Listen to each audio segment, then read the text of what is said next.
Hello everybody, you're back with me here on ContyChat, and as usual, don't forget to follow our social media on Facebook and YouTube. We are ContyNews, whereas on Instagram and TikTok, you guys can look for us on ContyChat. Do check us out as well on Spotify and chill with us. So today on the show, I have more than my usual amount of guests, and today we're actually going to be focusing on low salary in Malaysia. So this is a topic that is, I feel, it's a never-ending topic. It doesn't really matter which profession you are. Either you're a makcik cleaner or you're in the highest position of a company. Low salary will always be a topic that is, I think, will always touch each and every Malaysian. So with that, ladies and gentlemen, I don't want to waste any more time. I have with me Engineer Dr. Megat Zuhairi, the Registrar Board of Engineers Malaysia, together with Engineer Hamzah Hashim, the Secretary Board of Engineers Malaysia, as well as the very funny man on Twitter, Mr. Lim Wei Jet. So welcome on the show, gentlemen. Thank you. All right. My pleasure. Yes, so when we talk about low salary, I'm pretty sure it will touch everyone's nerve. And let me just clarify to our audience, both, of course, if you cannot guess already, Dr. Megat as well as Encik Hamzah are engineers, and Mr. Lim, you're a lawyer by day, politician by night. Yeah. Sometimes politician during the day. So depending on the hours, right? Yeah. Depending on the hours is who's asking. Yeah. So very, very interesting topic and two different disciplines. So I'm gonna actually touch on first to Encik Hamzah. Can you explain to us what is BEM and how does it actually differ from IEM? Thank you very much for having here, Zoe. Actually, this is my first time be in Conty, so I can see there's a lot of engineering stuff here. Yes. So, that's how engineers contribute to the nation. Okay, thank you. First, Board of Engineers Malaysia is a statutory body. It's a government body established under Parliament Act and the Registration of Agents Act 1967. And of course, when we said about government body, is the main job is to protect the public by having this act and by having all the registered engineers registered with Board of Engineers, and only the licensed or registered engineers can perform the engineering services to the public. So that's the main purpose of having this act and also Board of Engineers Malaysia. Right. Alright. But the IEM is actually an association. Okay. It's registered under the Register of Society. And it is a learned society because all of these engineers can be in one association, and together we can learn and share knowledge and also learn together, because knowledge sharing should be continuously. You cannot really find it in your work only, but when you mingle around the engineering society, engineering fraternity, then you can add more to your knowledge. So that's the difference. That's the difference between Board of Engineers Malaysia as a regulatory body and IEM as association for you to further enhance your network between your colleagues and peers between the engineering facilities. That's the main difference between BM and IEM. Right. I'm actually curious, Mr. Lim, are you any under, because you're a lawyer as well, Yes. I'm pretty sure you also have your own association and your own board. Are you any under, which board are you under basically? I'm trying to ask. So there's the Bar Council of Malaysia, which is also regulated by the Legal Profession Act. So I think it's quite similar to the Board of Engineers Malaysia in that they regulate the profession. They make sure that that disciplinary action is taken to those who cheat on clients, who don't perform their services misconduct. And they renew the licensing every year. I think similar things happen. So I think most professional bodies are regulated by an act and a body, and the Bar Council is there. But they also have CPD, continuous professional development programs to make sure that members are up to speed with the current knowledge. So in fact, we are required to complete X number of hours every year to make sure that we are continuously improving ourselves and in the know in terms of the law is concerned. So that in brief is what the Bar Council does. Right. So all the professional bodies I'm actually very curious with all this association, which again, I think both the takeaway from both association is that both associations' main job is to protect its engineers, is to protect its lawyers, to also professionally, and also to provide guidance and counsel and training and all that. So how does the association come into play in terms of managing salary and setting like a bar or a ceiling of, okay, this is, if you enter this, I'm a first year engineer, So I come into this association thinking like, okay, maybe my expected pay is at 2,253 or whatever your base salary is. So how does the board actually protect its members in terms of salary? I'm actually very curious on that. So first of all, Board of Engineers is not an association. Okay. Against the regulatory body. IEM in an association. Yes. Okay. So again, what Hamzah said just now, our role is to protect the public. In the sense that those engineering works shall be conducted by those who registered. Okay. Those who registered means that those who are qualified. Right. So to make sure that the engineering work is being conducted by professionals and who are qualified to do so. That is how we protect the public. And in the sense that, do we protect engineers? Once we protect the public, the profession itself at a certain level, that's why we become a professional. That the professionalism has to be part of us. Right. Once we said that the profession itself has a certain rank or level, so it indirectly may relate to the salary because the profession it's may has that certain standing. We in a sense that protecting the engineers is more indirect rather than direct. Okay. So that again we have 200,000 engineers registered with the board. Wow. So in terms of salary, I would say that it's more of supply and demand rather than you need to set a minimum wage because it has another negative indirect effect to the industry and so the economy. Right. So again, supply and demand. In fact, if you look at the numbers, 200,000 seems a big amount. But if you compare with the other countries, for example, Japan and Germany, if you look into the ratio engineers to the population, it's about 1 to 50 and 170 respectively for Japan and Germany. But in Malaysia, it's only 1 to 170. We need more engineers. Wow. So and then if you look at in this perspective of supply, we thought that supply has to come from the current employer.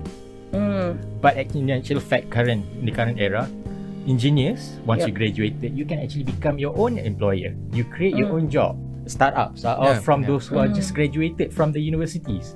So don't just look into what the employers can offer you, but you can actually offer yourself or contribute to the economy or set up your own business, because the current technology that we have right now is all for those who just graduated, those youngsters. New mind. New mind. So it's all totally two different technologies that the current employer may not see the potential or opportunities. So I want to touch on like what you said a little bit, because I actually attended a talk recently, and a point that was brought up is that in a lot of this kind of profession, you don't have actually enough engineers. You don't have enough. I'm not sure about lawyers. Do we have enough lawyers? Yeah, I mean, I don't know about the numbers of that, but I think that in terms of lawyers, I think there's an oversupply insofar as universities are producing a lot of lawyers, law graduates, but there are not enough jobs in the market available. I see. As to whether there are enough lawyers per capita for the population, I'm not sure. I have to do some research on that. So there's actually very two different, whereas you guys are saying that you don't have enough engineers, whereas you, Mr. Lim, is that you have too much lawyers. So very, very... Based on my understanding. Yes, based on your understanding. Sure. All right, it's actually very, very interesting. So I'm going to bring this back to the general election. So we have about 5 minutes before we go for our break. So this is our first time having Undi 18. Because we speak a lot about the youth and youth empowerment. What does youth empowerment actually mean, to you personally? Yeah, I mean, I think youth empowerment basically means, if you want a society or country that has better wages for starting young professionals, you care about public transport in Malaysia, MRT, LRT breaking down. If you care about education standards in Malaysia, you feel that because of the MCO, a lot of your peers are not getting, enough, time in the classroom. Those are things which matter to you, and you have the power to change that through the ballot box, to vote for a party, a government that champions these issues. So that essentially what youth empowerment means to me. And I think that in this general election, I think it's historic because a huge number of youths went to vote. It's a very, very good thing for democracy. So hopefully that improves and that keeps up in the years to come. All right. So with that as well, ladies and gentlemen, of course, it's great that we have more youth coming out to vote. Again, this is a very historic time for Malaysia. But how does it actually impact the future of Malaysia? You know, because again, we have the sentiment of all these youth are just voting based on who their parents support. So how would this impact our future as Malaysians? We'll come back right after this, ladies and gentlemen. Don't go anywhere. Piala Dunia FIFA Qatar 2022. Kenapa perlu bayar kalau anda boleh saksikan secara percuma? Lionel Messi races Julian Alvarez, Argentina. Giroud, a flash of space, a flash of brilliance. Mbappe once again on the swivel. Oh, majestic! Mbappe. Ahad, 18 Disember. Nantikan siaran langsung perlawanan akhir Argentina bertemu Perancis 10 malam di TV2 dan saluran OK. Siaran ulangan 19 Disember 8 malam di saluran sukan RTM. Saksikan juga secara penstreaman langsung di RTM Click. Welcome back, ladies and gentlemen, to ContyChat with me, Zoe, in the studio. Not forgetting, we have, of course, Engineer Dr. Magat, Engineer Hamza, as well as Mr. Lim on the show. And we were actually touching a little bit about low salary as well as brain drain. So we're going to come back to it. According to this survey done by Job Street, so the average monthly salary for a lawyer is actually between 3,000 and 4,000. So that is probably in the Klang Valley. The Klang Valley. If you look at maybe in the East Coast states, it's a little bit lower. In fact, I have anecdotal people telling me they're earning less than 2,000 ringgit as a starting salary for a lawyer. So low wages across the legal profession is a serious issue. I think that the problem is with Malaysia, the economic pie is probably not big enough. So if foreign investors are not coming in, SMEs are not developing, then you don't have joint ventures, you don't have mergers and acquisitions, which was what lawyers are there for, you know. And also, there are of course employers who, you know, exploit, you know, younger lawyers by not giving them enough pay. There's a huge debate now about whether we should have minimum wages for certain pupils, which are kind of like housemans for doctors. So you need to go through pupillage to be a lawyer. Even, you know, starting at least a guideline on what a first, second, third year lawyer should get. So I think those are debates that are happening in the industry. But by and large, people are leaving the profession. It doesn't happen only in Malaysia, but Singapore also. So they leave either to other industries like finance or, you know, startups, or they may go overseas to become foreign lawyers overseas, which are at better salaries. And that has a detrimental effect to Malaysia and the profession because, you know, talented people are leaving. So those are serious issues, which I'm sure also affects engineers. Similar. I mean, for our last survey, 30% from starting pay for engineers is about less than 2,000. But then again, I mean, it depends on the locality. However, I'm saying about starting pay. But if you gain the skills and expertise, you see a big jump. We are also proposing, for example, a doctor has houseman. Housemanship. We are proposing that so that for the first year, the government could actually support by topping up, by giving incentive, topping up the pay, and provided that company or employer provide them with the necessary skills and training. And then a year after that, then you can actually pay with the skill that you have, rather than just setting a minimum wage and you do not know much and providing ROI to the company. So that's one of the proposals that we. Speaking of which, because of, I think, even for myself, when I was deciding whether or not, you know, to stay in Malaysia, to leave Malaysia, I think one of the first few things I realized in my profession is that even I don't have a minimum salary. I don't know what's my worth.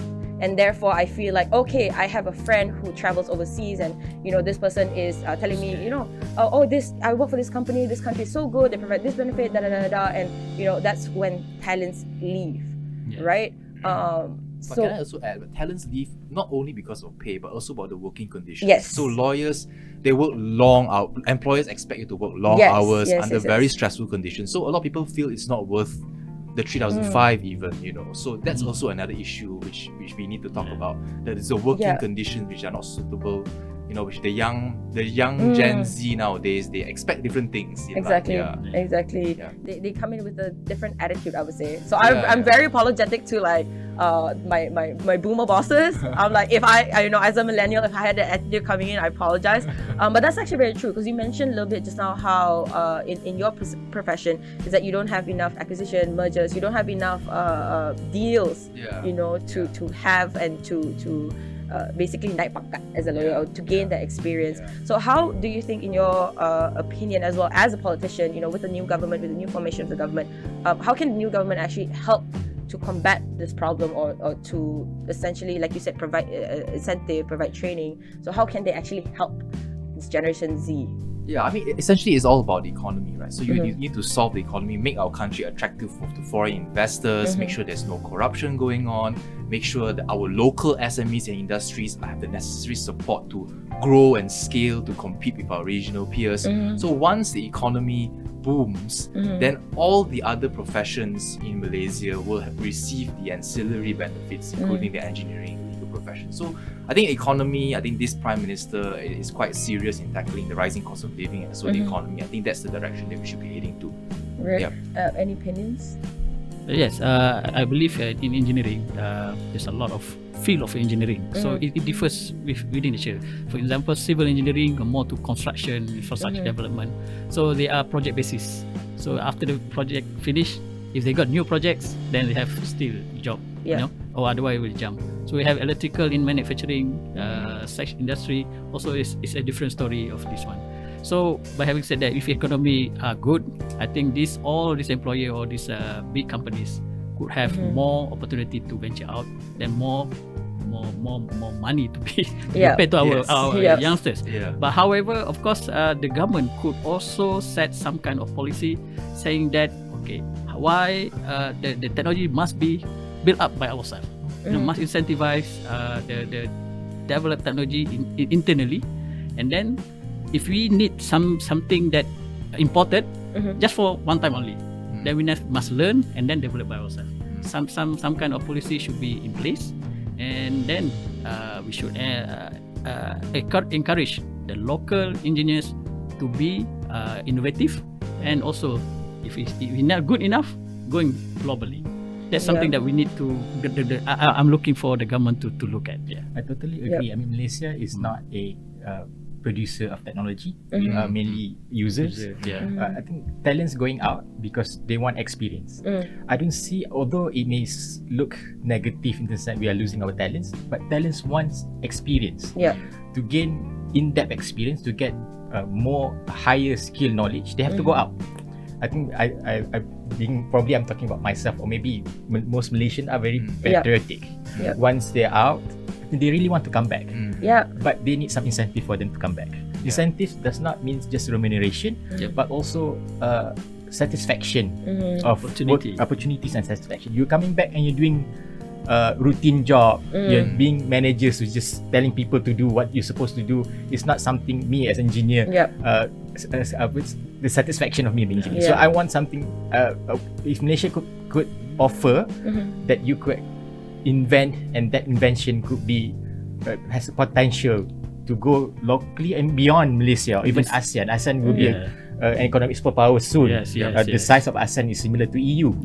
So I think the government has to look into that aspect, so that those talents coming out, we do not actually have to really offer them. They will just come back when they see, Malaysia has opportunities, and provide the environment that they could actually transfer or transfer the expertise and contributing to the country.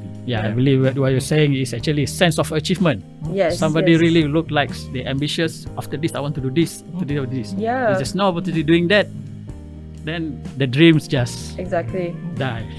I think that when you as an adult, it's like when you start working, of course we think about the money, right? We think about our bills and what. But I think after you work for a couple of years, then you seek for that achievement, that sense of like you're not necessarily to win an award, but you want to be able to contribute, to make a change, make an impact. It's good enough. It's just one great motivation, contributing to the country.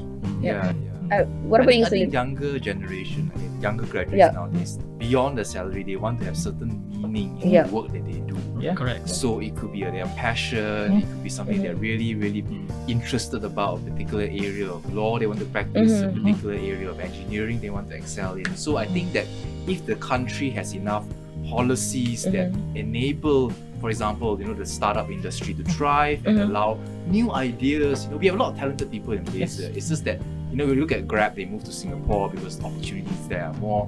I know a lot of our businessmen are moving and pivoting to Indonesia because the market is bigger. So what is left for Malaysia? So we are playing catch up now. We were one of the few countries in the front with Singapore at one point in time, and now even Vietnam and Indonesia is overtaking us. So where does Malaysia play stand even in ASEAN?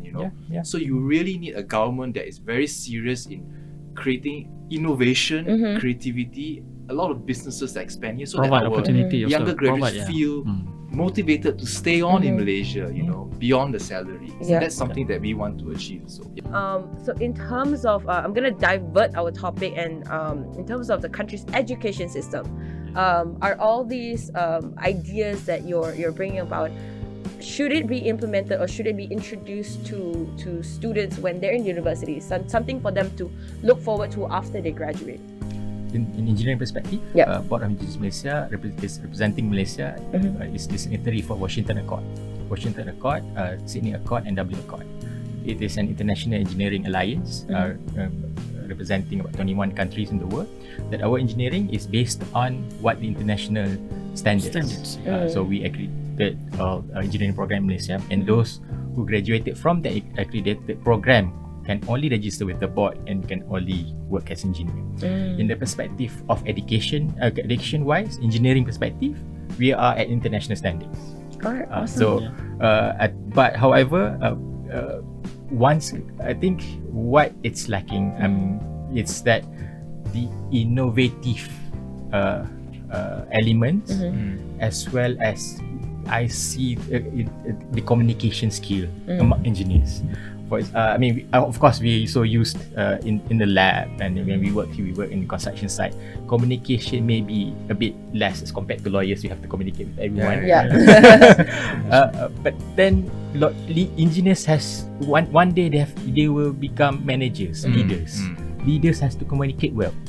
And if you cannot express yourself in words, first impression, you do not know what you're doing. You're doing. So engineer has to learn. They have to be educated more and expressing themselves, communicate well, so that people will understand you and people will then respect you. Respect and communication will actually then represent that you has certain values that maybe then employers will see you an asset. Then I love it. Become CEO, COO, whatever. Exactly. Who knows, you can be the next Mr. Lim and run for politics, Why not? I think another part that probably we can improve on our education system, tertiary, is actually adding on entrepreneurship class to this like for engineering is purely engineering. Probably we can introduce entrepreneurship class so that they can have engineering, innovation, but also entrepreneur. I think that's what happened in South Korea, whereby a lot of them are engineers, but they don't really practice engineers, but they do ventures in business. But because they're having these skills trained by engineers, problem solving, risk analysis, and so on, they can apply that into their business venture. So I believe that's one thing we can venture on. From my experience, a lot of engineers don't end up being engineers. A lot of engineering graduates don't end up being engineers. Same for lawyers, I feel. Same for lawyers. They become journalists. And they perceive it so negatively because engineers were trained as problem solver, analytical thinking, and attention to detail. That three attributes does not mean that you have to become an engineer. You could become a successful farmer because you understand all the technology behind it, so they could produce more. So it's not negative for those who graduated from being from an engineering program to become something else. So to wrap up our show here today, we're gonna start with let's start with Lim. Any words of encouragement to the future lawyers, or any of your, what's your hope for Malaysia for 2023? Well, I hope that Malaysia will have a government that focuses on the economy, and that has a spillover effect on many other professions, raising our wages and overall make sure that people who need financial help that they are able to receive the financial help that they need. I hope that our race and religion, those kind of relations between our multiracial society is able to be maintained. Those are the two things that I care about. Insofar as the legal profession is concerned, for young lawyers out there, just persevere. It'll be very hard in the initial few years, I think similar to other professions, but once you hit your 4th, 5th year, when you're skilled enough, you're confident enough, then the sky is the limit. So I think just focus and persevere, and you know that you will do great things one day. Yeah. Awesome. Love it. What about you, Dr. Magat? I hope that there will be more leaders among engineers. We are problem solvers.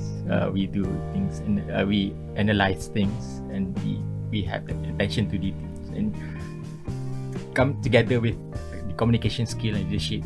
We could bring Malaysia to a greater heights. We need more engineers as politicians. Lawyers, I'm not saying. Too many lawyers.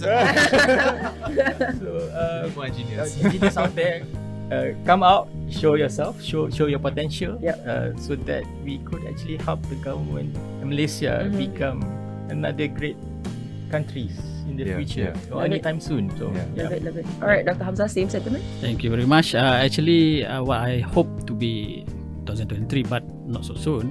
I hope that other than we expect the government to do this, I hope all Malaysians can do their parts in if you believe that our country need to be reworked or rebuilt. So let's be together.